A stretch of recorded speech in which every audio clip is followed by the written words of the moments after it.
Ahmedabad plane crash के प्रारंभिक जांच रिपोर्ट के जारी होते ही कई चौंकाने वाले खुलासे हुए, लेकिन आपको बता दें कि अब AAIB की रिपोर्ट पर सवाल भी उठने लगे हैं।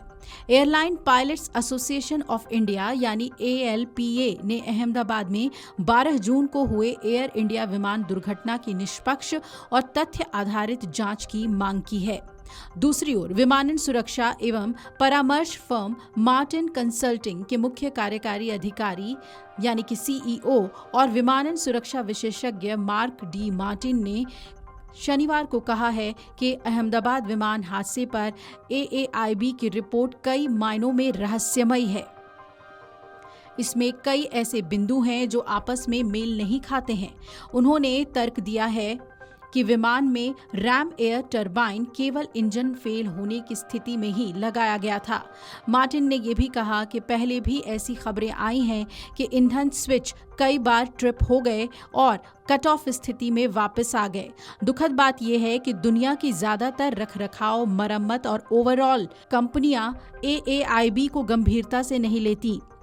एयरवर्थनेस डायरेक्टिव और सर्विस बुलेटिन को ही गंभीरता से लेते हैं।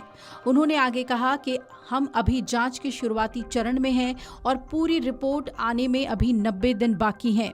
उन्होंने एयर इंडिया 171 दुर्घटना की जांच में कोई कसर नहीं छोड़ी जाने की अपील की। साथ ही प्रारंभिक रिपोर्ट को वैश्विक कोरम में ले जाने को आग्रह किया ताकि अंतर्राष्ट्रीय सुरक्षा नियामक भी ड्रीमलाइनर की दुर्घटना के कारण को समझ सके। मार्टिन ने यह भी कहा कि पूरी रिपोर्ट आने का इंतजार करना चाहिए, लेकिन उन्होंने शुरुआती रिपोर्ट के कुछ पहलुओं पर सवाल उठाए जिनमें पायलट की गलती का संकेत दिया गया था। उन्होंने कहा कि यह असंभव है कि कोई भी पायलट, खासकर टेक ऑफ के दौरान थ्रस्ट लेवल के पीछे लगे स्विच में दखल अंदाजी या छेड़छाड़ करना चाहेगा। ज्यादा से ज्यादा आप कॉकपिट के फ्रंट पैनल में लगे लैंडिंग गियर को ऊपर उठाने पर ध्यान केंद्रित करेंगे या फ्लैप को ऊपर उठाएंगे।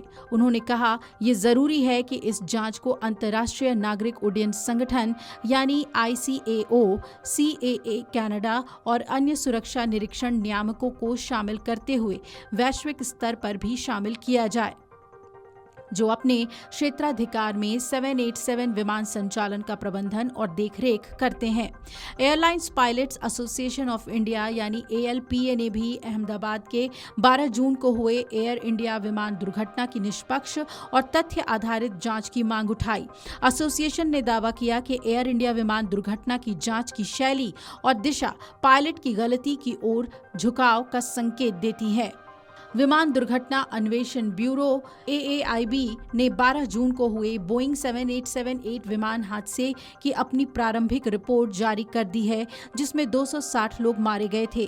AAIB की रिपोर्ट में पाया गया है कि एयर इंडिया की उड़ान संख्या AI-171 के दोनों इंजन की ईंधन आपूर्ति 1 सेकंड के अंतराल में बंद हो गई, जिससे कॉकपिट में भ्रम की स्थिति उत्पन्न हुई और विमान उड़ान भरने के लगभग तुरंत बाद ही जमीन पर गिर गया। 15 पेज की रिपोर्ट में यह भी कहा गया है कि कॉकपिट की आवाज रिकॉर्डिंग में एक पायलट दूसरे से पूछता सुनाई देता है कि उसने ईंधन क्यों बंद किया, हालांकि दूसरे पायलट ने ईंधन बंद करने से इनकार किया। ALPA के बयान में कहा गया है कि जांच की शैली और दिशा पायलट की गलती की ओर झुकाव का संकेत देती है। ALPA इंडिया इस धारणा को स्पष्ट रूप से खारिज करता है और निष्पक्ष तथ्य आधारित जांच पर जोर देता है। एसोसिएशन ने यह भी मांग की है कि पारदर्शिता और जवाबदेही सुनिश्चित करने के लिए उसके प्रतिनिधियों को जांच प्रक्रिया में पर्यवेक्षक बनाया जाए। ALPA India international federation of airline pilots association का एक मेंबर एसोसिएट है। Video desk amarujala.com। अगर आप ये वीडियो YouTube पर देख रहे हैं तो हमारे चैनल को सब्सक्राइब कर बेल आइकन दबाएं और Facebook पर देख रहे हैं तो हमारे पेज को लाइक करें।